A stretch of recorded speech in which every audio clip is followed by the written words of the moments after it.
إن الحمد لله نحمده ونستعينه ونستغفره ونعوذ بالله من شرور أنفسنا ومن سيئات أعمالنا من يهده الله فلا مضل له ومن يضلله فلا هادي له وأشهد أن لا إله إلا الله وحده لا شريك له وأشهد أن نبينا محمد عبد الله ورسوله صلى الله وسلم وبارك عليه وعلى آله وصحبه أجمعين يا أيها الذين آمنوا اتقوا الله حق تقاته ولا تموتن إلا وأنتم مسلمون أما بعد فإن أصدق الحديث كلام الله وخير الهدي هدي محمد صلى الله عليه وسلم وشر الأمور محدثاتها وكل محدثة بدعة وكل بدعة ضلالة وكل ضلالة في النار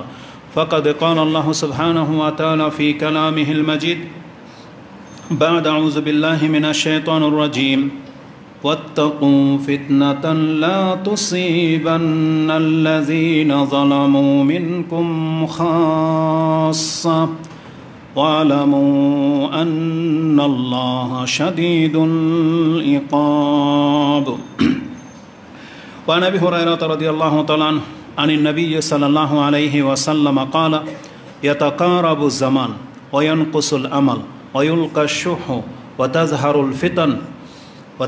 الفتن ويكثر الحرج قالوا يا رسول الله أيما هو قال القتل أخرجه البخاري في كتاب الفتن প্রশংসা মাত্র আল্লাহ সুবহানাহু ওয়া তাআলার, যিনি বিশ্বজগতের একমাত্র মালিক, যিনি আমাদেরকে সৃষ্টি করেছেন, আমাদেরকে মুসলিম করেছেন, আমাদেরকে একত্রের উপরে রেখেছেন এবং বিভিন্ন বালা মুসিবত এবং ফিতনার মাঝেও তিনি আমাদেরকে তাওহীদের উপরে রেখেছেন। এজন্য আমরা তার প্রশংসা করি, আমরা বলি আলহামদুলিল্লাহ। সালাতু ওয়া সালাম প্রিয় নবী মুহাম্মদুর রাসূলুল্লাহ সাল্লাল্লাহু আলাইহি ওয়াসাল্লামের প্রতি, যার পথ একমাত্র পথ যেটা মানুষকে সঠিক পথ দেখায়, যা মানুষকে আল্লাহ পর্যন্ত পৌঁছাবে, যা মানুষকে এই দুনিয়াতে কল্যাণের উপরে রাখবে। আমরা সেই রাসূলের প্রতি সালাত এবং সালাম পাঠ করি। আল্লাহুম্মা সাল্লি ওয়া সাল্লিম ওয়া বারিক আলা নবিয়িকা মুহাম্মদ। চলমান সময়গুলোতে আমার খুতবার বিষয় আমি আগেই বলেছি যে এই বছর পুরাটাই আমরা কিয়ামতের আলামত সম্পর্কে আলোচনা করব, যে কিয়ামতের পূর্বে কি হতে যাচ্ছে, কি হবে। তো এই মর্মে আমাদের বেশ কয়েকটা খুতবা অতিবাহিত হয়ে গেছে। পরিস্থিতি এমন হয়ে গেছে যে এই বিষয়ের সাথে কেন যেন চলমান পরিস্থিতির একটা সামঞ্জস্যতা বা মিল দেখতে পাচ্ছি। গত 3 খুতবা ধরে এই বিষয় নিয়ে আলোচনা হচ্ছে, তাতে আমাদের দেশের পরিস্থিতি অনেকটাই এই হাদিসগুলোর সাথে সামঞ্জস্যপূর্ণ, যার ফলে ওই কথাগুলো যখন বলি তখন কিছু মানুষের পক্ষে যায়, আবার কিছু মানুষের বিপক্ষে যায়। এখন যাদের বিপক্ষে যায় তারা আমাদেরকে লানতান করে, গালাগালি করে, বাজে মন্তব্য করে, দালাল বানিয়ে দেয়, কখনো সরকারের দালাল, কখনো ইহুদিদের দালাল। অথচ এই ব্যক্তি কোরআন সুন্নাহর একটা বিধানকেও মানে না। যখনই কোরআন সুন্নাহর এই কথাগুলো তার খেলাফ যায় তখন আমাদেরকে সরকারের দালাল বানিয়ে দেয়। আর যেই কথাগুলো তাদের অনুকূলে হয়ে যায় তখন সাহসী বক্তা, সময় উপযোগী বক্তব্য, অনেক কিছু দিয়ে আমাদেরকে উৎসাহিত করে। তবে জেনে নেন, আবারও বলি, আজ পর্যন্ত না কোনো ব্যক্তিকে সামনে রেখে আমরা সন্তুষ্টমূলক কথা বলেছি। আর আমি অন্তত কিয়ামত পর্যন্ত, এটা আমার দাবি, আমি কোনো ব্যক্তিকে সন্তুষ্ট করার জন্য বক্তব্য রেডি করি না। আমি শুধুমাত্র কোরআন এবং হাদিস থেকে যেটা পাই সেটা তুলে ধরি, যতটুকু আমার এলমে আমি ধারণ করতে পারি অতটাই। আর যতটা আমি শিখি ততটাই আমি আপনাদের কাছে ব্যক্ত করি, এর বাইরে কিছু না। তবে যারা আপনার মতো করে নেন সেটা আপনার দায়ভার, সিদ্ধান্ত আপনার। তো আজকের এই চলমান পরিস্থিতিতে তেমন কিছুই বলবো না। তবে আমাদের বক্তব্যের ধারাবাহিকতায় গত পর্বে আমরা আলোচনা করেছিলাম যে কিয়ামতের লক্ষণগুলোর মধ্য থেকে একটা লক্ষণ হলো, রাসূলুল্লাহ সাল্লাল্লাহু আলাইহি ওয়াসাল্লাম বলেছেন, আমার উম্মতের মাঝে মুসলিমরা নিজেরাই নিজেদেরকে ধ্বংস করবে। রাসূলুল্লাহ সাল্লাল্লাহু আলাইহি ওয়াসাল্লাম বলেছেন, এই উম্মত নিজেই নিজেদের দ্বারা ক্ষতিগ্রস্ত হবে। এটা হচ্ছে কিয়ামতের একটা আলামত। আর এটা রাসূলুল্লাহ সাল্লাল্লাহু আলাইহি ওয়াসাল্লামের ইন্তেকালের পর ওমর রাদিয়াল্লাহু তাআলা আনহুর খেলাফত থেকে শুরু হয়ে গিয়েছিল। কারণ তিনি এমন একটা দরজা ছিলেন, যতদিন ওমর রাদিয়াল্লাহু তাআলা আনহু পৃথিবীতে বাকি থাকতেন ততদিন পর্যন্ত কখনই ফিতনা প্রকাশ পেত না, কিন্তু তাকে হত্যা করার মধ্য দিয়ে এই ফিতনার সূত্রপাত শুরু হয়েছে। তারপরই হত্যা করা হয়েছে উসমান রাদিয়াল্লাহু তাআলা আনহুকে, তারপরই হত্যা করা হয়েছে আলী রাদিয়াল্লাহু তাআলা আনহুকে। তার মানে সৎ ব্যক্তিদের যারাই ক্ষমতায় আসছে তাদেরকে দুনিয়াতে বাঁচিয়ে রাখা হয়নি, তাদেরকে হত্যা করে দেওয়া হয়েছে। আপনি বিষয়টা বুঝেন, ক্ষমতা এই জায়গাটা এতটা নোংরা একটা জায়গা, যেটার জন্য আপনি প্রতিযোগিতায় নেমেছেন। এটা এমন একটা নোংরা জায়গা যেখানে কোনো সৎ ব্যক্তিকে টিকতে দেওয়া হয় না। এই জন্য ওই ঘটনার পর থেকে আজও পর্যন্ত কোনো সৎ ব্যক্তিরা এই জায়গাতে আসতে চায়নি, তারা চেষ্টাও করে নেই। ইমাম আবু হানিফা রাহিমাহুল্লাহর জীবনী নিয়ে নেন, আহমদ ইবনে হাম্বল রাহিমাহুল্লাহর জীবনী নিয়ে নেন, এভাবে বড় বড় যত বিজ্ঞ ব্যক্তিদের আছে, এমনকি সাহাবা একরামের যুগে হাজ্জাজ বিন ইউসুফ ক্ষমতায় ছিল, সেই সময় আব্দুল ইবনে আব্বাস, আব্দুল ইবনে মাসুদ, আনাস, তারপর অসংখ্য সাহাবীরা বেঁচে ছিলেন। কেউ কিন্তু বলে নাই যে আপনি নেমে যান, ক্ষমতা সাহাবীরা চালাবে। তারা কোনো দিনের ধার প্রান্ত পর্যন্ত যায়নি, বরং তারা তাদের ছাত্রদেরকে সান্ত্বনা দিয়েছে এবং বলেছে তোমরা এই থেকে দূরে থাকো, তোমাদের উপরে জুলুম করা হচ্ছে, আল্লাহর কাছে চাও, সবর করো, ধৈর্য ধারণ করো। কোনো দিন ডিফেন্সে যেতে বলে নেই। আমাদের সালাফদের নীতি এটা। ওই কথাগুলো যখন আপনাদের কাছে পেশ করি তখন এই নোংরা জাতি বলে তাহলে আমরা ক্ষমতায় যাব কিভাবে? বুঝেন? তার মানে ক্ষমতায় যেতেই হবে। আমরা বলতেছি এটা থেকে আপনি মুখ ফিরাই রাখেন, সে বলতেছে না যেতেই হবে। তো এই জন্য আমরা ছোট হয়ে আর কি বলবো, যতটুকু একটা কথা বুঝতে পারি যে যারা কোরআন হাদিস থেকে দূরে, আপনি বহু কিছু থেকে আপনি মাহরুম হয়ে গেছেন, জেনে নেন। আপনি নিজে একটা ফিতনার মধ্যে আছেন, যেটা ইনশাল্লাহ আমরা প্রায় আলোচনার মধ্যে তুলে ধরার চেষ্টা করি। আর এই মসজিদের মধ্যে এমন কিছু শ্রোতারা আছে, আমাদের কমেন্টের মধ্যে তাদেরকে দেখতে পাই, চিনতে পারি, যারা কিছু কথাকে তাদের মতো করে নেয় আর কিছু কথাকে তারা উল্টাভাবে নেয়। এজন্য আমাদের কথা যদি আপনি বুঝতে না পারেন, এটা হবে আপনার ব্যর্থতা। আর কোরআন হাদিস থেকে যদি আপনি উপদেশ না নেন, এটা হবে আপনার হীনতা। এই দুইটা শব্দ আপনি মনে রেখেন। আমরা চেষ্টা করি কোরআন হাদিস মোতাবেক কথা বলতে, সেটার কোন দিকে যায় ওইটা আমরা দেখি না, যেটা কার বিরুদ্ধে যাচ্ছে। তো আসুন, আমাদের চলমান পরিস্থিতিতে আমরা বলেছিলাম যে রাসূলুল্লাহ সাল্লাল্লাহু আলাইহি ওয়াসাল্লাম বলেছেন ফিতনা এমনভাবে ছেয়ে যাবে আমার উম্মতের উপরে যে আমার উম্মতের এক অংশ আরেক অংশকে হত্যা করবে। আল্লাহ সুবহানাহু ওয়া তাআলা নিজে এটা রাসূলুল্লাহ সাল্লাল্লাহু আলাইহি ওয়াসাল্লামকে জানিয়েছেন যে হে নবী, আপনার উম্মতের এক অংশ আরেক অংশকে হত্যা করবে এবং এক অংশ আরেক অংশকে বন্দী বানাবে। যেই হাদিসটা আপনি মুসলিমের কিতাবুল ফিতান ৭৪ নম্বর পর্বের হাদিস ৭১৪৭, ৭১৫০ পেয়ে যাবেন, ৭১৫০। তাতে আল্লাহ সুবহানাহু ওয়া তাআলা রাসূলুল্লাহ সাল্লাল্লাহু আলাইহি ওয়াসাল্লামকে বলেন হাত্তা ইয়াকুনা বাদুহুম ইউহলিকু বাদ ওয়াসবি বাদুহুম বাদা, আপনার উম্মতের এক অংশ আরেক অংশকে হত্যা করবে এবং তাদেরকে বন্দী বানাবে। আমরা পুরো ভৌগোলিক বাদ দিই, শুধু বাংলাদেশকে নিয়ে যদি চিন্তা করি, এখানে আমরা সবাই মুসলিম, 90% মুসলিম। বিগত দিনগুলোতে যারাই ক্ষমতায় ছিল সবাই মুসলিম ছিল, সে যেই কোনো দলই হোক না কেন, কিন্তু তারা ক্ষমতায় সে কী করেছে, তার বিপক্ষের লোকদেরকে, সে মুসলিম হোক আর যাই হোক, তাদেরকে বন্দী বানিয়েছে। আয়না ঘর না কত কি আছে, বন্দী বানিয়েছে, হত্যা করেছে, তাদের খেলাফ গেলেই। এটা প্রত্যেক রাষ্ট্রনায়ক এটা করে থাকে, অথচ সবাই মুসলিম। তাহলে তারা কেন এটা করে? কারণ রাসূলুল্লাহ সাল্লাল্লাহু আলাইহি ওয়াসাল্লামের এই হাদিসের জ্ঞান তাদের নাই, সেজন্য। কারণ তাদের শিক্ষা ব্যবস্থার মধ্যে হাদিস চর্চা করা হয় না। প্রাইমারি থেকে একবারে মাস্টার্স পর্যন্ত তারা বলতে পারবে না যে আমরা একটা কোরআনের আয়াত তাদেরকে শিখাই, বলতে পারবে না এটা। তাহলে যে জাতি মুসলিম তারা কোরআন হাদিস থেকে দূরে, তাহলে এ কী করে কোরআন হাদিসের মোতাবিক বিচার করতে পারে? আমাদের বিচারক যারা, তারা কিন্তু কোরআন হাদিস পড়ে বিচারক হয় না, তারা ওই যে পশ্চিমাদের শিক্ষায় শিক্ষিত হয়ে বিচারক হয়। তাহলে এ কী করে বুঝবে যে একটা মুসলিমের রক্তের মূল্য কী? এটা তো তারা বোঝে যাদেরকে এই শিক্ষা দেওয়া হয়, যারা এই শিক্ষা গ্রহণ করে, তারা বোঝে একটা মুসলিমের রক্তের মূল্য কী। তো তারা শাসক যেই আসুক না কেন, তাদের দ্বারাই নাশকতা হবে, এটাই বাস্তব। কারণ তারা কোরআন হাদিসের খেলাফ চলে, সেই জন্য। তো রাসূলুল্লাহ সাল্লাল্লাহু আলাইহি ওয়াসাল্লামকে আল্লাহ সুবহানাহু ওয়া তাআলা জানিয়ে দিয়েছেন আপনার উম্মতের মধ্যেই মুসলিমরাই মুসলিমদেরকে বন্দী বানাবে। যারা বন্দী করেছিল তারাও মুসলিম, যারা বন্দী হয়েছিল তারাও মুসলমানই ছিল। এসে এখন বিবৃতি দিচ্ছে যে আমাদেরকে নামাজ পর্যন্ত পড়তে দেওয়া হয় না, এক মগ পানি দিয়ে আমাদেরকে অজু গোসল সারতে হবে, কত কি। এগুলো আসলে বললে আমাদের অন্তর কেঁপে যাবে। তবে আমরা আল্লাহর কাছে আশ্রয় চাই, আল্লাহ আমি সহ এবং এই মসজিদে যতগুলো মুসলিম এখানে উপস্থিত হয়েছেন এবং যারা আমাদের বক্তব্য শুনে আমাদেরকে ভালোবাসে এবং তোমার দিনকে ভালোবাসে, আল্লাহ এমন একজন মুসলিমকেও তুমি এমন ফিতনায় পতিত করো না, তুমি আমাদেরকে নিরাপত্তা দিয়ে দাও। এবং যারাই জুলুম করে আল্লাহ তাদের কাছ থেকে তোমার কাছে আশ্রয় কামনা করতেছি। তো আল্লাহ সুবহানাহু ওয়া তাআলা আমাদেরকে জানিয়ে দিয়েছেন, তো মুসলিমদেরকে হত্যা করবে, মুসলিমদেরকে বন্দী বানাবে, এটা হচ্ছে অনেক বড় একটা ফিতনা মুসলিম জাতির উপরে। কত বড় ফিতনা! একটা মুসলিমকে হত্যা করা, তার মাল সম্পত্তি লুটে নেওয়া, এটা কত বড় বিপর্যয়, কত বড় পাপ, এই সম্পর্কেও গত খুতবায় বাংলা বাজার দারুল হাদিসের মধ্যে আলোচনা হয়ে গেছে।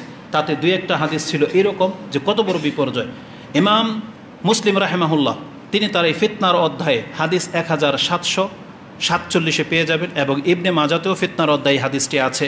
আবু বকর রাদিয়াল্লাহু তাআলা আনহু থেকে একটা হাদিস যে রাসূলুল্লাহ সাল্লাল্লাহু আলাইহি ওয়াসাল্লাম তিনি বলেন, ইজাল মুসলিমাইনি হামালা আহাদুহুমা আলা আখিহি সিলাহ, দুইজন মুসলিম যদি সামনাসামনি দাঁড়ায় এবং অস্ত্র ধারণ করে, একজন তার অপরজনের উপরে, তার ভাইয়ের উপরে, হামালা আলাইহি সিলাহ, যে একজন অপরজনের উপরে তাক করেছে অস্ত্র, ফাহুমা আলা জুরুফি জাহান্নাম, তাহলে এই দুইজন লড়াই শুরু হওয়ার আগে মুখোমুখি হয়েছে, তারা এখন জাহান্নামের উপরে অবস্থান করতেছে। রাসূল বলেছেন, যখনই কোনো মুসলিমের বিপক্ষে কেউ অস্ত্র নিয়ে দাঁড়াবে, তার মানে সে জাহান্নামের উপরে দাঁড়ালো। ফাইজা কাতালা আহাদুহুমা সাহিবাহু, যদি দুইজনের একজন তার সঙ্গীকে হত্যা করে, এই পিঠ অথবা ও পিঠ, যে কোনো একজন হত্যা হলেই রাসূল বলেছেন দাখালা জামিয়ান, তারা দুজনই জাহান্নামে যাবে। তার মানে অস্ত্র নিয়ে দাঁড়ালে জাহান্নামের উপরে আছেন, একজনের রক্ত ঝরলেই দুজনই জাহান্নামে যাবে। কেন দুজন জাহান্নামে যাবে? বুখারীর হাদিস আমরা জেনেছি যে এও তার ভাইকে মারার জন্যই আসছিল, কিন্তু দুর্বল বিদায় মারা পড়ে গেছে। এমন না যে একদিকে মুসলিম একদিকে কাফের, এখানে দুইজনই কিন্তু মুসলিম, এটা মাথায় রাখেন। এই জন্য রাসূলুল্লাহ সাল্লাল্লাহু আলাইহি ওয়াসাল্লাম কঠিনভাবে আমাদেরকে নিষেধ করেছেন যে অস্ত্র নিয়ে মুখামুখি হলেই দুজনে জাহান্নামের উপরে আছে, একজন মরে গেলে দুজনে জাহান্নামে চলে যাবে। এই জন্য সাবধান হওয়া উচিত ছিল। এটা হচ্ছে আপনি যেমনটা বলেছি মুসলিমের 1747 নম্বর হাদিসে পেয়ে যাবেন। আর এটা কত বড় পাপ, একজন মুসলিমকে হত্যা করা। ইমাম তিরমিজি রাহিমাহুল্লাহ তিনি তার কিতাবুল দিয়াত রক্তপণের অধ্যায়ে একটা হাদিস উল্লেখ করেছেন, যে হাদিসটি আপনি 1398 পেয়ে যাবেন। তাতে সাইদ ইবনুল খুদরি, আবু সাইদ খুদরি এবং আবু হুরায়রা রাদিয়াল্লাহু তাআলা আনহুমা থেকে বর্ণনা করা হয়েছে, কালা রাসূলুল্লাহ সাল্লাল্লাহু আলাইহি ওয়াসাল্লাম লাউ আন্না আহালাল আরদি ওয়াস সামাই, যদি জমিনে এবং আকাশে যত মানুষ আছে, যারা আকাশে বসবাস করে এবং জমিনে বসবাস করে, ইশতারাকু ফি দামি মুমিনিন, যদি একজন মুমিনের রক্ত ঝরানোর ক্ষেত্রে এই সমস্ত মানুষ আর আকাশবাসী যদি অংশ নেয়, একজনকে সবাই মিলে একজন মুসলিমকে শুধু মারলো, এর বিচারটা কিয়ামতের মাঠে কি হবে? আল্লাহর দয়া চলে আসবে যে এতগুলো মানুষ যখন মারছে এখন কি করা যায়, এখন সবাইকে কি আর জাহান্নামে দেওয়া যাবে? আল্লাহ সুবহানাহু ওয়া তাআলা সেই দিন বিচার করবে ইনসাফের সাথে। একটা মুসলিমের কারণে রাসূল বলছেন লা আকুব্বাহুমুল্লাহু ফি জাহান্নাম ফিন্নার, আল্লাহ এই সমস্ত মানুষ এবং সমস্ত ফেরেশতাকে যারা একজন মিলে মুসলিমকে হত্যা করেছে তাদের সবটাকে জাহান্নামে ফেলে দেবে। এটা হচ্ছে একটা মুসলিমের রক্তের মান, যেটা ইমাম তিরমিজি রাহিমাহুল্লাহ কোট করেছেন। তো অতএব আমরা এই কথাগুলো উল্লেখ করেছি। এমনকি রাসূলুল্লাহ সাল্লাল্লাহু আলাইহি ওয়াসাল্লামের হাদিসে এটাও বলা হয়েছে যে মুসলিমকে হত্যা করা কুফরি, এবং এটাকে বড় কুফরির সাথে তুলনা করা হয়েছে। আমরা ছোটো মুখে বড় ফতোয়া লাগাতে পারি না, কিন্তু রাসূলুল্লাহ সাল্লাল্লাহু আলাইহি সাল্লাম থেকে আব্দুল ইবনে আব্বাস তার মত হলো, কোনো মুসলিমকে জেনে শুনে কোনো মুসলিম যদি হত্যা করে তাহলে সেজন্য আবার কুফরিতে নিমজ্জিত হল, এটা কুফরি বলা হয়েছে। তারপর বিচারের মাঠে বোঝা যাবে যে কালেমার কারণে আপনি মুক্তি পান কি পান না। যদি তওবা না করে মরেন বা তওবার রাস্তা খোলা আছে কিনা আমার জানা নেই, আপনি দেখে নেবেন। কারণ কি একজন ব্যক্তি বাহ্যিক তওবা করলেও কিন্তু কেসাস স্বরূপ তাকে হত্যা করা হবে। দুনিয়াতেই যেহেতু তাকে মাফ করা হচ্ছে না, তার মানে পরকালে সে শাস্তি ছাড়া আপনি মাফ পাবেন না, এটা জেনে নেন। অতএব মুসলিমকে হত্যা করা থেকে নিজে বিরত থাকেন। আপনার যত বড় ক্ষয়ক্ষতি হয়ে যাক না কেন, আপনার দ্বারা যেন কোনো মুসলিম কোনোভাবেই যেন হত্যা না হয়, খুন না হয় আপনার দ্বারা। এটা আল্লাহ সুবহানাহু ওয়া তাআলার কাছে আমাদেরকে আশ্রয় চাইতে হবে। তো আমাদেরকে সতর্ক সাবধান হতে হবে। যারা বা যাদের এই অন্যায় হয়ে গেছে বা হয়, জেনে রাখেন তাদের অধিকাংশ লোক এই শিক্ষা থেকে মাহরুম। যেমনটা বলেছি, একজন মুসলিমের দ্বারা একজন মুসলিম কখন খুন হয়? যখন সে ধর্মের শিক্ষা গ্রহণ না করে। যারা ডাকাত, আপনি বলতে পারবেন না তারা কোরআন হাদিসের আলেম। যারা ডাকাতি করে তারা কোরআন হাদিস শিখার পরে আলেম হয়ে বা একজন ভালো মুসলিম তারপরে সে ডাকাতি করে, আপনার এটার রেকর্ড দেখাইতে পারবেন না। বরং তারা ডাকাতি করে যারা রাস্তাঘাটের পোলাপান, যাদের কাছে কোরআন হাদিসের কোনো জ্ঞান নাই, যারা 5 ওয়াক্ত সালাত আদায় করে, যারা আল্লাহকেই চিনে না, এক কথায় শুধু জানে যে মুসলিমরা আল্লাহকে ইবাদত করে, আল্লাহ বিসমিল্লাহ লা ইলাহা ইল্লাল্লাহ হয়তো ডাকাতও বলে দেবে, কিন্তু সে কখনই ডাকাতি করতে পারে না একজন মুসলিম হিসেবে, কারণ এটা সম্পূর্ণ কোরআন হাদিসের খেলাফ। আল্লাহ সুবহানাহু ওয়া তাআলার কোরআন হাদিসের শিক্ষা যাদের নাই তাদের দ্বারা একজন মুসলিম হত্যা হতে পারে, নয়তো নয়। উসামা রাদিয়াল্লাহু তাআলা আনহুর দ্বারা একজন ব্যক্তি হত্যা হয়েছে এক যুদ্ধে, তাও কাফের অবস্থায়। তার বুকের উপরে উঠে বর্ষা রেডি, ওই সময় বলে দিয়েছিল লা ইলাহা ইল্লাল্লাহ। আর উসামা রাদিয়াল্লাহু তাআলা তার অন্তরের খবর জানে না যে এটাকে অন্তর থেকে বলেছে নাকি বাঁচার জন্য বলেছে।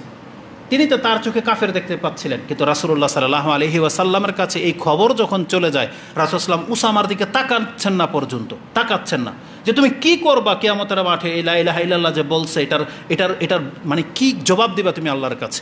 তখন উসামা রাদিয়াল্লাহু তাআলা একটা কথা বলেছিলেন, তিনি বলেছিলেন, হায় আমার আফসোস, যদি আমি যে ইসলাম গ্রহণ করেছি, আমার এই ইসলাম গ্রহণটা যদি আজকের পরে হইতো, তার মানে কি, এই যে আমার দ্বারা যে একটা হত্যাকাণ্ড হয়ে গেছে, আমার ইসলামটা যদি এর পরে গ্রহণ করতাম, তার মানে কি, যেই ব্যক্তি ইসলাম গ্রহণ করে তার এই পাপটাও মাফ হয়ে যাবে। কিন্তু কোনো মুসলিম জেনে শুনে কোনো মুসলমানকে হত্যা করবে, তাহলে সেটার পাপ তার ক্ষমা হবে না, এমনটাই ব্যাখ্যা রয়েছে কোরআন এবং হাদিসে। তা আমাদেরকে কোরআন সুন্নাহর দিকে ফিরে আসতে হবে, যার ফলে আমরা হয়তো এই মানে বড় ধরনের পাপ থেকে বেঁচে যাব। তো আমরা যারা বেঁচে আছি, আশা করি আল্লাহ সুবহানাহু ওয়া তাআলার কাছ থেকে যে আমরা আগামীতেও যেন বেঁচে থাকতে পারি, আল্লাহ তুমি আমাদেরকে কবুল করো। এই জন্য যত সম্ভব আপনি কোরআন হাদিসের সাথে লেগে থাকেন, ওখান থেকে আপনি শিক্ষা গ্রহণ করেন, উপদেশ গ্রহণ করেন, তাহলে আপনার সামনে রাস্তা স্পষ্ট থাকবে।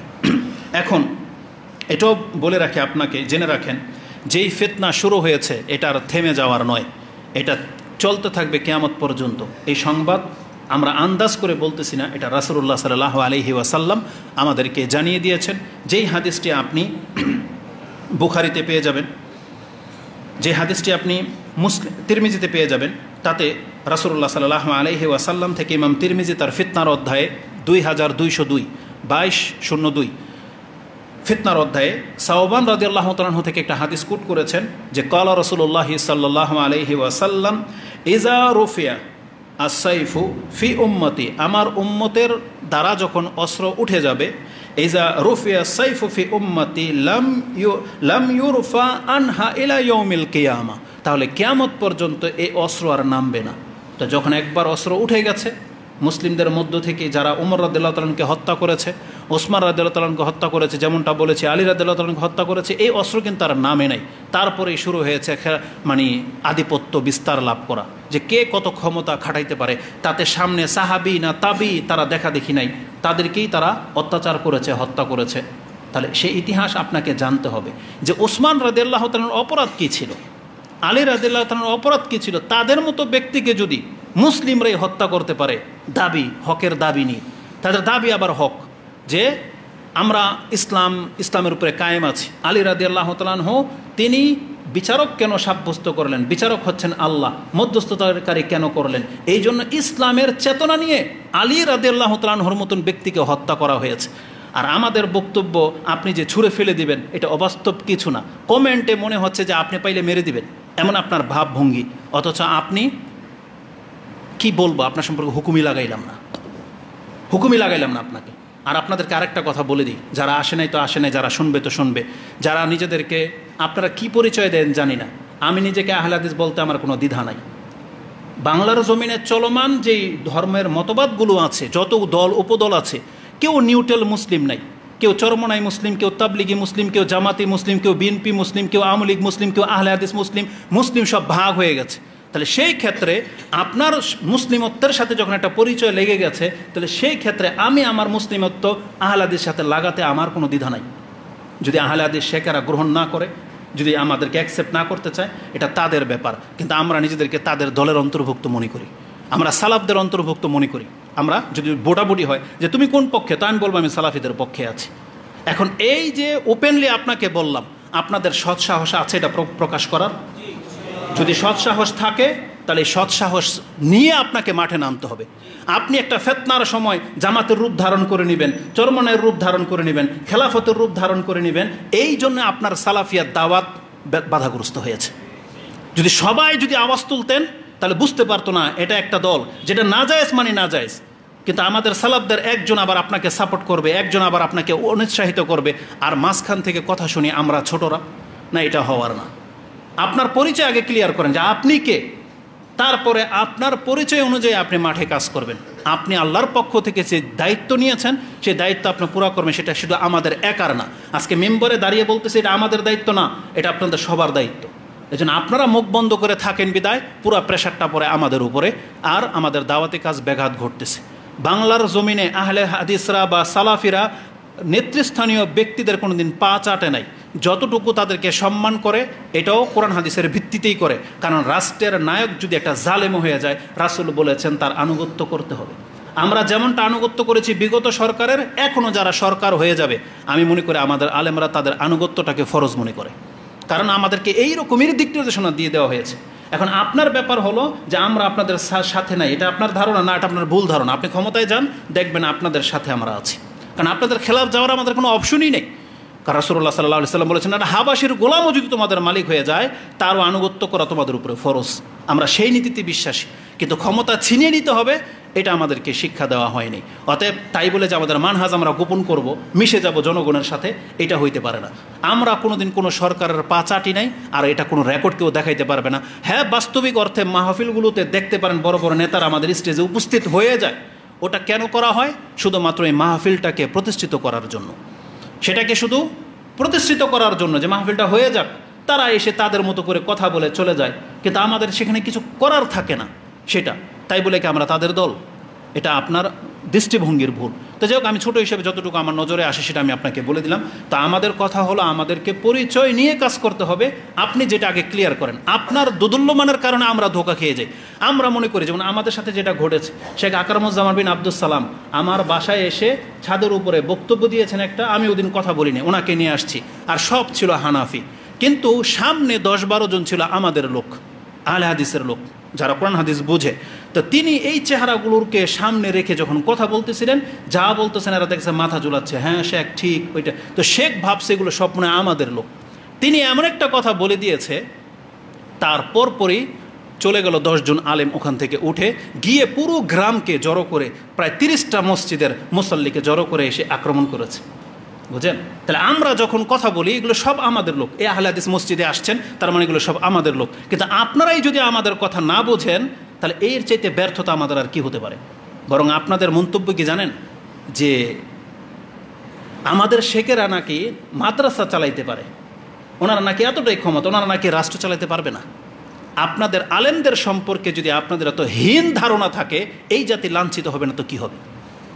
যাদের আলেমদের সম্পর্কে এত বাজে মন্তব্য, যারা আল্লাহ সম্পর্কে আপনাকে সঠিক জ্ঞান শিখায়, যারা কোরআন সুন্নাহ সম্পর্কে একবারে তত্ত্বপূর্ণ বক্তব্য আপনাদের কাছে পেশ করে, সূক্ষ্ম বিষয়গুলোকে তুলে ধরে, আপনি বলতেছেন তারা রাষ্ট্র চালানোর ক্ষমতা রাখে না। হ্যাঁ, এমন রাষ্ট্র চালানোর ক্ষমতা তাদের নাই যেই রাষ্ট্রের মানুষের মধ্যে দুর্নীতি ভরা, যাদের একবার রন্ধ্রে রন্ধ্রে দুর্নীতি, মিথ্যুক, বাটপার, চোর যেই জাতির মধ্যে সবচেয়ে বেশি, নিঃসন্দেহে সেই রাষ্ট্র কোনো আলেম চালাইতে পারবে না। এটা বাস্তব কথা। তাহলে আপনি শুধরে যান, তা হতে হয়ে গেল। আমি বলবো পরিস্থিতির কারণে যেটা আপনারা করেছেন এই বাংলার জমিনে, বা যেটা হতে যাচ্ছে, আপনি ভাববেন না আপনি ভালো কিছু করেছেন, ভাববেন এটা ভালো কিছু করেছেন, কারণ কোরআন হাদিস দিয়ে আপনাকে মাপতে হবে যে আপনি কি করেছেন। তা আল্লাহ সুবহানাহু ওয়া তাআলা আমাদেরকে হত্যাযোগ্য অপরাধ থেকে নিজেকে বাঁচিয়ে রাখার তৌফিক দান করুন। আজকে মূলত আমার বক্তব্য আমি রাখার চেষ্টা করেছিলাম, কেন একজন মানুষ আরেকজনকে হত্যা করে।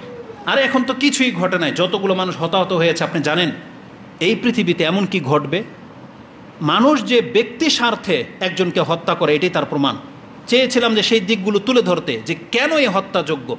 আপনার পুরো মূল যখন আপনার সামনে তুলে ধরা হবে, আপনি দেখতে পাবেন এটার পেছনে নিছক দুনিয়া দায়ী। নিছক তার দুনিয়ার প্রতিযোগিতা, এছাড়া অন্য কিছু নয়। এটা আল্লাহকে সন্তুষ্ট করার জন্য খুব কম মানুষই মাঠে নামে, কিন্তু তার ভিন্ন চিন্তা নিয়ে মানুষ বেশি মাঠে নামে। আর তার প্রমাণ হলো এই লুটতারাজ, ছিনতাই, লুটতারাজ, এগুলো হচ্ছে তার প্রমাণ। সবচেয়ে বড় কথা হলো, আপনাকে একটা নোক্তা বলে দেই, তারপরে বুঝতে পারবেন। যেই দিন ফোরাত নদীর স্বর্ণ বেরিয়ে যাবে, রাসূল বলেছেন সেখানে যত মানুষ যাবে, একটা বর্ণনায় আসছে 10 জনে 1 জন বেঁচে ফিরবে, 9 জনই মারা পড়বে। আরেকটা বর্ণনায় আসছে না, 1000 জন মানুষের মধ্যে 1 জন মাত্র বেঁচে ফিরবে, বাকি 999 জনই সেখানে হত্যা হবে। এই যে কথাটা রাসূলের হাদিস, তারা বেঁচে থাকবে কারণ রাসূল বলেছেন তোমরা সেদিকে ফিরেও তাকাবে না। এই ফুরাত নদীর স্বর্ণ যখন বেরোবে, আল্লাহর রাসূল বলেছেন তার উম্মতকে, যারা তার সুন্নাহর অনুসারী তাদেরকে উপদেশ দিয়েছেন, দেখো তোমরা খবরদার ওখানে কিন্তু যাবে না, তোমরা মুখ ফিরে থাকো। তাহলে এই যে তথ্যটা, কারা বিরত থাকতে পারবে, কারা সেখানে যাবে না? যাদের কাছে রাসূল সাল্লাল্লাহু হাদিসের জ্ঞান আছে, আর যারা রাসূলুল্লাহ সাল্লাল্লাহু আলাইহি সাল্লামের এই উপদেশটাকে মেনে নিতে পারবে, তারাই কিন্তু বেঁচে ফিরবে। আর না হয় যারা যাবে সে স্বর্ণ উদ্ধার করার জন্য, হাতানোর জন্য, সেখানে রাসূল বলেছেন, আপনি সংখ্যাটা মনে রাখেন, 1000 জনের মধ্যে মাত্র একজন বেঁচে ফিরতে পারবে, সেখানে 999 জনই হত্যা হবে। কত মারাত্মক রূপ ধারণ করবে আপনি একবার ভাবেন। অতএব আপনি কোরআন সুন্নাহর উপদেশগুলো মেনে চলেন, তাতে আপনার কল্যাণ রয়েছে। তো এই বিষয়ে ইনশাআল্লাহ পরবর্তীতে আমাদের সময় হলে আমরা কথা বলবো। আজকের যেটা মূল বিষয় থাকবে সেটা হলো ফিতনা এবং বিপর্যয় যখন দেখা দেবে, রাসূলুল্লাহ সাল্লাল্লাহু আলাইহি ওয়াসাল্লাম আমাদেরকে তখন কিছু উপদেশ দিয়েছিলেন যে তোমরা এটা করো। তার মধ্যে একটা উপদেশ যেটা আজকে বলবো সেটা হচ্ছে, রাসূল বলেছেন তোমরা ইবাদতে মশগুল হও। যারা কোরআন সুন্নাহর অনুসারী তাদেরকে বলা হয়েছে তোমরা ইবাদতে লেগে পড়ো। আজকে আমাদের অবস্থা যেটা হয়েছে সেটা হলো অধিকাংশ মানুষ আমরা ইবাদত থেকে মুখ ফিরিয়ে নিয়েছি। আমরা এই কৌতূহলবশত এটা দেখি ওটা দেখি, কার কী হলো, কাকে কীভাবে ধরলো, কাকে কীভাবে মারলো, কোথায় কি হচ্ছে, আমরা শুধু প্রতিদিন নেটের মধ্যে এই খবরাখবর নিয়েই ব্যস্ত। আপনি অধিকাংশ মানুষ দেখা যাচ্ছে যারা ট্রাফিকগিরি করে, তারা নামাজ পড়তে হবে ওইটাকে তারা মূল্যায়ন করে না, যতটা তারা পরিষ্কার ট্রাফিক এবং রাষ্ট্র কিভাবে পরিচালনা করতে হবে সেটা নিয়ে ব্যস্ত। অথচ আপনার উপর এটা ফরজই না, আপনার এটা কোনো ইবাদত বলেই গণ্য হবে না, অথচ আপনার এর মধ্যে তেমন কোনো কল্যাণ নাও থাকতে পারে। অথচ যে 5 ওয়াক্ত সালাত, এটা আপনার নাজাতের উপায়, যেটা আপনার পরিচয়, আপনি সেটাকে হালকা পাতলা মনে করতেছেন। আর এর চাইতে বড় দায়িত্ব নিয়ে নিয়েছেন আপনি ওইটা, যেটা আল্লাহ আপনাকে দায়িত্বই দেয়নি। আল্লাহ সুবহানাহু ওয়া তাআলা এদেরকে হিতাহিত জ্ঞান দান করুন। আমি শুধু একটা হাদিসকে আপনাকে স্মরণ করে দিতে চাচ্ছি। ইমাম মুসলিম সেই হাদিস কোট করেছেন ফিতনার অধ্যায়, রাসূলুল্লাহ সাল্লাল্লাহু আলাইহি ওয়াসাল্লাম থেকে। ইমাম মুসলিম সেটা তার ফিতনার অধ্যায় না ইমানের অধ্যায় উল্লেখ করেছেন। ইমানের অধ্যায় থেকে হাদিস নিয়ে নেন 51 নম্বর পর্বে, হাসি আলাল মুবাদারাতি বিল আমাল কাবলা তাজাহারুল ফিতন। ফিতনা প্রকাশ পাওয়ার আগেই তোমরা আমল করে নিজের মর্যাদাটাকে বাড়িয়ে নাও, তোমরা আমল যথেষ্ট পরিমাণ আমল করে নাও। এটা ইমাম মুসলিম তার ইমানের অধ্যায়ে হাদিস 213 নম্বরে আপনি পেয়ে যাবেন। রাসূলুল্লাহ সাল্লাল্লাহু আলাইহি ওয়াসাল্লাম বলেছেন, বাদিরু বিল আমালি ফিতানান কাকিতিল লাইলিল মুসলিম। রাতের আধারের মতো নেমে আসা ফিতনায় পতিত হওয়ার আগেই তুমি তোমার ঈমানকে বাঁচাও, ইবাদতে মশগুল হও। কারণ এমন একটা সময় আসবে, ইউসবিহুর রাজুলু মুমিনান ওয়া ইউমসি কাফিরান আও ইউমসি মুমিনান ওয়া ইউসবিহ কাফিরান। কিভাবে একজন মুসলিম সন্ধ্যাবেলা হলে কাফের হয়ে যাবে, কিভাবে একজন রাতের বেলায় মুসলিম ছিল সকালবেলা এমন কি ঘটবে সে কাফের বলে গণ্য হবে, বেদিন বলে গণ্য হবে। রাসূল বলেছেন, ইয়া বিউ দীনাহু আরাদাম মিনাদ দুনিয়া। সে দুনিয়া পাওয়ার জন্য তার দিনকে বিক্রি করে দেবে। আজকে কি মনে করেন, কোটি টাকার সম্পত্তি, শত কোটি টাকার মালিক বাঁচার জন্য দাঁড়িয়ে ফেলে দেয়। কি মনে করেন, আমরা যদি তাদের খেলাফ না বলি তখন বলবেন এদের নেতা, সেটা যে কেউ হোক। আপনি কি মনে করেন, পাপ আল্লাহ সুবহানাহু ওয়া তাআলা যখন কাউকে ধরে আমরা কখনই তাদের সাপোর্টে না, জেনে নেন। সেটা আমার সাথে হতে পারে, আপনার সাথে হতে পারে। আল্লাহ সুবহানাহু ওয়া তাআলার বিচার খুব সূক্ষ্ম। আমি শুধু আপনাকে দেখাতে চাচ্ছি, রাসূল বলেছেন, ইয়া বিউ দীনাহু আরাদাম মিনাদ দুনিয়া। যারাই ধর্ম থেকে মুখ ফিরিয়েছে তারা শুধুমাত্র দুনিয়ার জন্য মুখ ফিরিয়েছে, কারণ তাদের কর্ম প্রচেষ্টা পুরোটাই ছিল দুনিয়া, আল্লাহ সুবহানাহু ওয়া তাআলার জন্য ছিল না। নাহলে এই মুসিবত কোনো সৎ ব্যক্তির উপরে এইভাবে আসে না। আর যদি কোনো সৎ ব্যক্তির উপরে আসে তাহলে আল্লাহর পক্ষ থেকে সেটাকে তার পাপের কাফারা স্বরূপ বলে গণ্য হয়ে যাবে। কিন্তু যার প্রচেষ্টাই হচ্ছে দুনিয়া, সে কোন মুখ নিয়ে আল্লাহকে বলবে যে আল্লাহ আমি মজলুম, আমি জুলমের শিকার হয়েছি, তুমি আমাকে মাফ করো? কোন মুখ নিয়ে বলবে? কারণ সে কোনোদিন আল্লাহ সুবহানাহু ওয়া তাআলার হয়ে কাজ করে নেই। এই জন্য যারা আল্লাহর বিপক্ষে নেমে রাস্তায় মরে যাচ্ছেন আর শহীদের দাবিদার আপনি আমার মনে হয় একটু চিন্তা ভাবনা করে আপনাকে পদক্ষেপ নেওয়া উচিত। কারণ কোরআন হাদিস কিন্তু এর খেলাফ বলতেছে। আল্লাহ সুবহানাহু ওয়া তাআলা আমাদেরকে বোঝার তৌফিক দান করুন। তো রাসূলুল্লাহ সাল্লাল্লাহু আলাইহি সাল্লাম বলেছেন, ফিতনার সময় পতিত হয়ে তুমি ওদিকে না জড়িয়ে তুমি ইবাদতের দিকে মশগুল হও। এই হাদিসের ব্যাখ্যা হাসান আল বসরি থেকে আমি আপনাকে এইভাবে শোনাতে পারি, যেটা আমি নিজে ব্যাখ্যা করতেছি না, যেহেতু হাদিসেই আছে। হাসান আল বসরি রাহিমাহুল্লাহ থেকে তিনি ইমাম তিরমিজি রাহিমাহুল্লাহ এই হাদিসের ব্যাখ্যা এইভাবে করা হয়েছে। ইয়াকুল, তিনি বলতেন, তার মানে হাসান আল বসরি আবার সাহাবী থেকে কোট করেছেন, তার মানে ব্যাখ্যাটা স্বয়ং একজন সাহাবীর ছিল, যে রাসূল যে বলেছে যে ইউসবিহুর রাজুলু মুমিনান ওয়া ইউমসি কাফের, সকালবেলার মুসলিম ব্যক্তি সন্ধ্যায় কিভাবে কাফের হয়ে যায়, এটার ব্যাখ্যা কি হতে পারে? ইমাম তিরমিজি রাহিমাহুল্লাহ সেই ব্যাখ্যাটা কোট করেছেন। তিনি বলেন, ইউসবিহুর রাজুলু মুহাররামান লিদামি আখিহি ওয়া ইয়ারদি ওয়া মালি ওয়া ইউমসি মুস্তাহিল্লান লাহু। রাসূল বলেছেন, একজন মুসলিমের জন্য আরেকজন মুসলিমের রক্ত, জান, মাল, সম্পত্তি সেটাকে হারাম মনে করতো, যে আমার জন্য এটা হারাম। কিন্তু সন্ধ্যাবেলা এমন কি হয়েছে, ওই ব্যক্তি এখন এটাকে নিজের জন্য হালাল মনে করে, যে ওকে মেরে দিলে আমার জন্য হালাল, ওর সম্পত্তি আমার, ওর মান সম্মান নষ্ট করে দেওয়া এটা আমার, মানে এটা কোনো পাপ না। অথচ যেটা তার জন্য পাপ মনে করতো সকালবেলা, কিন্তু সন্ধ্যাবেলা এমন কি হয়েছে, এই ব্যক্তি ওই মুসলিমকে হত্যা করে দিবে, তার সম্পত্তি লুটে নেবে। এবং রাতেও ঠিক একই ঘটনা, রাতের বেলায় সে এটাকে হারাম মনে করতো, দিনে এমন কি ঘটেছে যে সে তার রক্ত, তার ইজ্জত, তার সম্মানকে এখন হালাল মনে করতেছে। তার মানে এই যে আপনি হারামটাকে হালাল বানিয়ে নিলেন, এটাই হলো দিন থেকে মুখ ফিরিয়ে নেওয়া। এই ব্যাখ্যা আপনি ইমাম তিরমিজি রাহিমাহুল্লাহর 31 নম্বর অধ্যায় কিতাবুল ফিতান আপনি 2198-তে পেয়ে যাবেন। এই যে একটা হাদিস, এটাকে যদি সামনে রাখি, রাসূলুল্লাহ সাল্লাল্লাহু আলাইহি ওয়াসাল্লামের হাদিস কোনো এক যুগের জন্য নয়, এটা কিয়ামত পর্যন্ত যে কোনো কালের যে কোনো রাষ্ট্রের জন্য প্রযোজ্য হতে পারে। যদি চলমান পরিস্থিতিতে আমরা একদিনের জন্য এই হাদিসকে ফিট করি, রেজাল্টটাকে দেখেন তো। যারা সরকারের পদের অবস্থায় ছিল, একটা সময় আপনি তাদেরকে মনে করতেন যে না, এদের সম্পত্তি আমাদের হালাল না, যেমন তাদের বাড়ির দ্বার প্রান্ত আপনি যেতে পারেন নাই। এমন কি ঘটলো এক দুপুরে যে তারপর থেকে আপনি তাদের বাড়িঘর লুটতারাজ করে নিয়ে গেলেন, জ্বালিয়ে দিলেন সব, অথচ সে মুসলিম। নাকি আপনি কাফের মনে করেন তাদেরকে? যারা জুলুম করেছে তাদেরকে কাফের মনে করেন? যে কাফের মনে না করলে আপনি তাদের বাড়িঘর জ্বালালেন, যে তাদের লুটতারাজ করে নিয়ে গেলেন, যে তাহলে আপনার জবাবটা কী হবে কাল কিয়ামতের মাঠে? এই আমাদের এই যুবকরা কি বলে জানেন? বলতেছে এরা দুর্নীতিবাজ, এরা হচ্ছে চোর, সব ডাকাত, এদের সম্পদ আমাদের জন্য হালাল। কে হালাল করলো? কে হালাল করলো আপনার কাছ থেকে এগুলো? পুরো বাংলাদেশটাকে আপনি লুটে পুটে নিচ্ছেন যে যেখান থেকে পারতেছেন, অথচ এগুলোকে একটা সুই নেওয়ার অধিকার কারো নাই।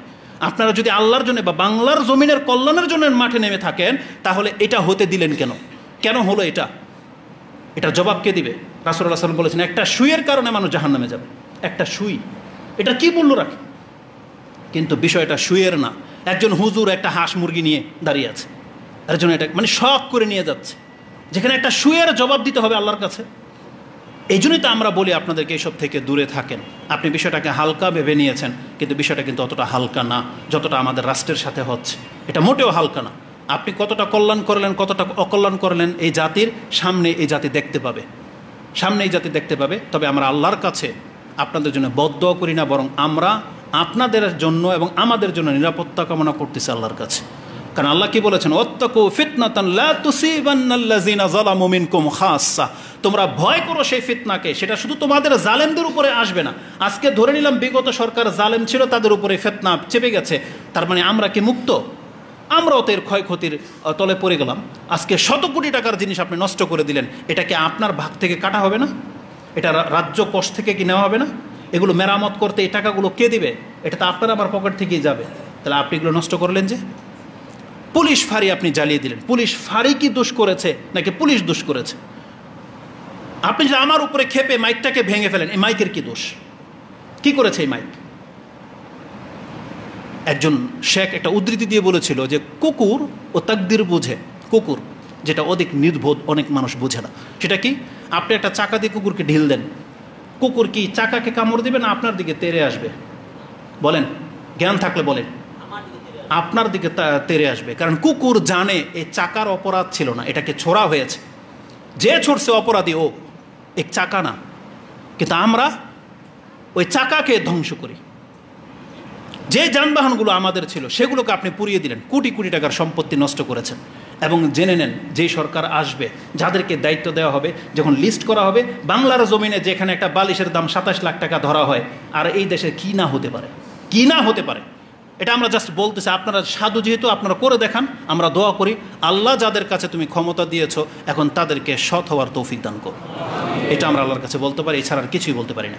তো আল্লাহর রাসূল সাল্লাল্লাহু আলাইহি সাল্লামের ব্যাখ্যা হলো যে একজন মুসলিমের জীবনে এমন কি ঘটবে, সে রাতের বেলা আবার তার মুসলিম ভাইয়ের সম্পদকে হালাল করে নেবে, অথচ এটা আপনার জন্য হালাল ছিল না।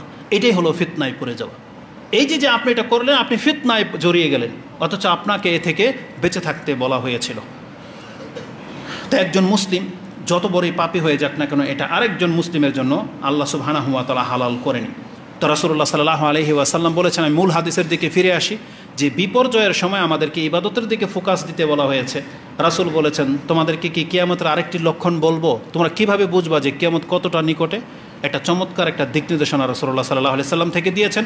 অনেকগুলো ঘটনা, তার মধ্যে একটা হলো রাসূল বলেছেন যে যখনই কিয়ামত ঘনিয়ে চলে আসবে, ইয়াতাকারাবু জামান, সময়কে সংকীর্ণ করে দেওয়া হবে। সময় কত দ্রুত পাস হয়ে চলে যাবে, আপনি বরকতি পাবেন না, টের পাবেন না। এটা হচ্ছে একটা। দ্বিতীয় কি? ওয়ায়ানকুসুল আমাল, আমল কমে যাবে। এটা হলো আজকের খুতবার মূল বিষয়। রাসূল বলেছেন, আমার উম্মতের লোকেরা একটা সময় আমল করা ছেড়ে দেবে, তাদের মধ্যে আমল কমে যাবে। এটা হচ্ছে কিয়ামত ঘনিয়ে আসার একটা লক্ষণ। আমি আর সামনের দিকে যাব না, এই পর্যন্তই আজকে থাকে। এটা ইমাম বুখারী রাহিমাহুল্লাহ তিনি তার কিতাবুল ফিতনার মধ্যে উল্লেখ করেছেন, যে হাদিসটি আপনি 70-61তে পেয়ে যাবেন, 7061 নম্বর হাদিস, যে রাসূল বলেছেন কিয়ামতের পূর্বে ওয়ায়ানকুসুল আমাল, আমল কমে যাবে। তারপরে ওয়ুকসারু আল জাহাল, তারপরে বলা হয়েছে যে ওয়ুলকা শুহ, কৃপণতাকে ছড়িয়ে দেওয়া হবে। আরও অনেকগুলো ঘটনা ঘটবে। এই যে আমল যে কমে যাবে, আমি আমার ব্যক্তি লাইফ থেকে বলতেছি, আমরা অতটা আমলদার না। আপনি রাসূলুল্লাহ সাল্লাল্লাহু আলাইহি ওয়াসাল্লামের জীবন থেকে এবং সাহাবা একরামদের জীবন থেকে এবং তাবিদের জীবন থেকে আপনি একটা ইতিহাস নিয়ে নেন। সম্ভবত রাসূল সাল্লামের এক স্ত্রী জুয়াইরিয়া রাদিয়াল্লাহু তাআলা আনহা হতে পারে, অথবা অন্য কেউ, জুয়াইরিয়া হবে হয়তো। তিনি ফজরের সালাত শেষ করার পরে ওই জায়গাতে বসে জিকির আজকার করতেন। রাসূলুল্লাহ সাল্লাল্লাহু আলাইহি সাল্লাম দোহার সময়, হয়তো 9টা-10টা বাজে ফিরে আসছেন, তাকে দেখলেন এসে ওই জায়গাতেই বসা। এখন তাকে বললেন, তোমাকে যে অবস্থায় রেখে গেছি তুমি এখন পর্যন্ত ওই জায়গায় আছো? বলছে, জি ইয়া রাসূলুল্লাহ, আমি এখন পর্যন্ত ওই জিকির আজকারেই লেগে আছি। তখন রাসূল সাল্লাম তাকে ভিন্ন একটা দোয়া শিক্ষা দিয়েছেন, যে এটা পড়লে তাহলে তুমি এত যাবৎ যতগুলো জিকির করছো, আমার এই দোয়া 3বার পড়লে তার নেকি তোমার চেয়ে বেশি হবে। যেটা হচ্ছে কি? সুবহানাল্লাহি ওয়া বিহামদিহি আদাদা খালকিহি ওয়া রিদা নাফসিহি ওয়া জিনাতা আরশিহি ওয়া মিদাদা কালিমাতি। এটা ফজরের পরে পড়তে হয়। কিন্তু আমি একটা ভিন্ন কিছু আপনাকে দেখাতে চাচ্ছি, যে তারা কেমন ছিলেন। ফজরের পর থেকে সকাল 9টা-10টা কোনো কাজ নাই, জিকিরেই লিপ্ত। আমাদের জীবনে ঘটেছে? আমাদের জীবনে ঘটে নাই। ওসমান রাদিয়াল্লাহু তাআলা আনহু তিনি কোরআন খতম করে ফেলতেন রাতে নামাজি, আমাদের জীবনে কোনো দিন ঘটে নাই। অতীতের রাসূলুল্লাহ সাল্লাল্লাহু আলাইহি সাল্লামের জীবনের প্রত্যেক মুহূর্তে যত দোয়া তিনি পড়তেন, আমরা কি সারাদিনে একটা দোয়াও পড়ি? আমরা পড়ি না। রাসূলুল্লাহ সাল্লাল্লাহু আলাইহি সাল্লামের জীবনে ফরজ ছাড়া আরও প্রায় 28 রাকাত, প্রায় 30 মানে 40, টোটাল 40 রাকাত নামাজের প্রমাণ আছে। আমরা যেখানে ফরজ নামাজ ছেড়ে দিয়েছি, নফল সুন্নাত আপনার কাছ থেকে আমরা কোনো কল্পনাই করতে পারি না। অথচ রাসূলুল্লাহ সাল্লাল্লাহু আলাইহি সাল্লাম বলেছেন আমল কমে যাবে। আর আজকে আপনি ফরজ ইবাদত ছেড়ে দিয়ে আপনি রাস্তায় নেমে গেছেন, বা যা খুশি আপনি তা করতেছেন। এটা হওয়ার না। আমি আপনাদেরকে জাস্ট বোঝাতে চেয়েছি, আমলের মূল্য কিন্তু অনেক, সৎকর্মের মূল্য অনেক, যেটা আমাদের নাজাতের সাবাব, যেটা আমাদেরকে মর্যাদাবান করার সাবাব। যেখানে যে সময়গুলোতে আমাদের কোরআন পড়া উচিত ছিল, এই চলমান পরিস্থিতিকে কয়জন বলতে পারবেন যে এই গ্যাঞ্জামে আমরা যখন বাসায় ছিলাম, আমি হুজুর ওই ছোট্ট সূরাটা মুখস্থ করে ফেলেছি? আমার মনে হয় না কারো হাত উঠবে। কেউ বলতে পারবে না যে আমি হয়তো 2 রাকাত করে নামাজ বেশি পড়েছি। কেউ বলতে পারবে না যে আমি রাসূল সাল্লাল্লাহু আলাইহি ওয়াসাল্লামের এতগুলো দোয়া মুখস্থ করেছি। কিন্তু আপনি সময়টা কিভাবে কাটিয়েছেন? শুধু নেট দেখে, আজকে কে কাকে মারলো, কাকে কোথায় ধরলো, কি হতে যাচ্ছে, কে পালালো, এগুলো দেখে। এতে আপনার আমার কি লাভ হয়েছে বলেন? কিন্তু আমরা আল্লাহ সুবহানাহু ওয়া তাআলার গোলাম, এই কথাটা আমরা ভুলে যাই। এটাকে আবার আপনাদেরকে স্মরণ করে দিতে চাচ্ছি। আমাদের সৃষ্টির পেছনে এটা হলো মূল কারণ, সেটা হচ্ছে ইবাদত। এটা যদি আপনার জীবন থেকে চলে যায়, আপনি কত কি ভালো কিছু করলেন, আল্লাহ সুবহানাহু ওয়া তাআলা কিন্তু সেটা আপনার কাছ থেকে গ্রহণ করবে না, জিজ্ঞাসা করবে না। আপনাকে প্রথম জিজ্ঞেস করবে আপনার ইবাদত সম্পর্কে, এবং এটা আপনি ভালো করেই জানেন। ইবাদতের মধ্যে প্রথম প্রশ্ন করা হবে নামাজ সম্পর্কে, সালাত সম্পর্কে। এটাকে ঠিক রাখেন অন্তত। রাসূলুল্লাহ সাল্লাল্লাহু আলাইহি ওয়াসাল্লাম থেকে আমাদেরকে এইভাবে উপদেশ দেওয়া হয়েছে। অতএব ইবাদতের দিকে ফোকাস দেন। আমি শুধু কোরআনের একটা আয়াত বলে দিয়ে আজকের খুতবা এখানে সমাপ্ত করে দেব। সেটা হচ্ছে রাসূল সাল্লাল্লাহু আলাইহি ওয়াসাল্লাম বলেছেন, কোরআনের মধ্যে সূরা ফজরের মধ্যে আপনি পেয়ে যাবেন 79 নম্বর সূরা ফজর, তাতে শেষ দিকে বলে আল্লাহ সুবহানাহু ওয়া তাআলা বলেছেন, ইয়াকুলু, কিয়ামতের মাঠে এমন একটা সময় আসতে যাচ্ছে, সেই দিন প্রত্যেকটা মুসলিম, বহু মুসলিম আক্ষেপ করে বলবে, ইয়াকুলু ইয়া লাইতানি কদ্দামতু লি হায়াতি। আজকে যদি আমি যে পরিস্থিতি দেখতে পাচ্ছি, জান্নাত আর জাহান্নাম, আমি যদি দুনিয়ার জমিনেই আজকের জন্য আগে ভাগেই কিছু পাঠাতাম। ইয়া লাইতানি কদ্দামতু লি হায়াতি। আল্লাহ সুবহানাহু ওয়া তাআলা বলছেন, এমন একটা দিন হবে, সেই দিনে ফায়াউমা ইযিন লা ইউআযযিবু আযাবাহু আহাদ। সেদিন আল্লাহর মতো করে শাস্তি দেওয়া কত কঠিনভাবে যে আল্লাহ শাস্তি দিতে পারে, পৃথিবীতে এমন কেউ নাই যেইভাবে কঠিনভাবে কেউ কাউকে শাস্তি দিতে পারে। আর আল্লাহ যাকে বন্ধুরূপে গ্রহণ করবে, আল্লাহ বলেছেন ওয়ালা ইউসিকু ওয়াসাকা হু আহাদ, আর এমন কেউ নাই যে আল্লাহর মতো করে কেউ কাউকে আপন করে নিতে পারে।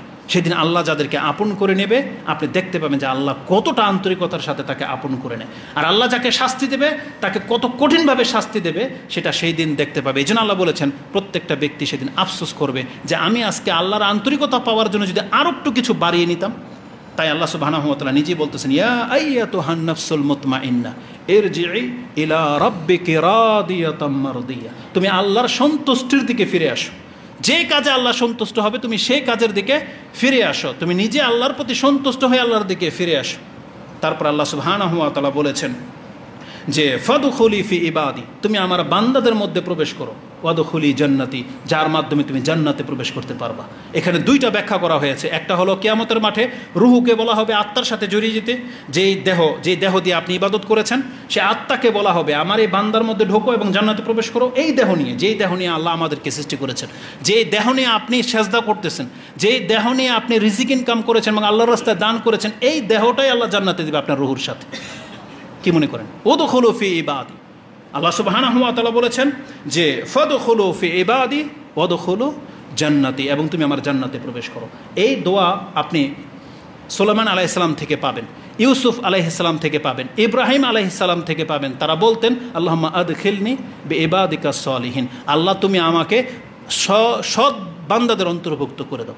তাহলে আমরা কাদের অন্তর্ভুক্ত হতে চাচ্ছি? অতএব আমাদেরকে আল্লাহ সুবহানাহু ওয়া তাআলার ইবাদত দিকে ফিরে আসতে হবে। এটাই ছিল আমাদের আজকের সংক্ষিপ্ত মেসেজ। রাসূলুল্লাহ সাল্লাল্লাহু আলাইহি সাল্লাম থেকে সর্বশেষ হাদিস, মুসলিম থেকে একটা গুরুত্বপূর্ণ হাদিস। রাসূল সাল্লাল্লাহু বলেছেন ফিতনার সময় বিপর্যস্ত অবস্থায় যদি কোনো ব্যক্তি ইবাদতে লিপ্ত হয় তার মর্যাদা কী?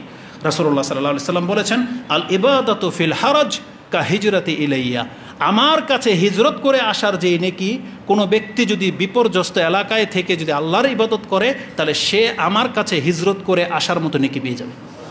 এটা তার মর্যাদা। এই জন্য এই সমস্ত সিচুয়েশনের বিষয়গুলোতে আপনি বাইরের পরিবেশের দিকে এত বেশি তাকায়েন না। আপনি পারলে 2টা আয়াত মুখস্থ করেন, আল্লাহর কাছে দোয়া করেন, কিছুক্ষণ 2 রাকাত সালাত আদায় করেন।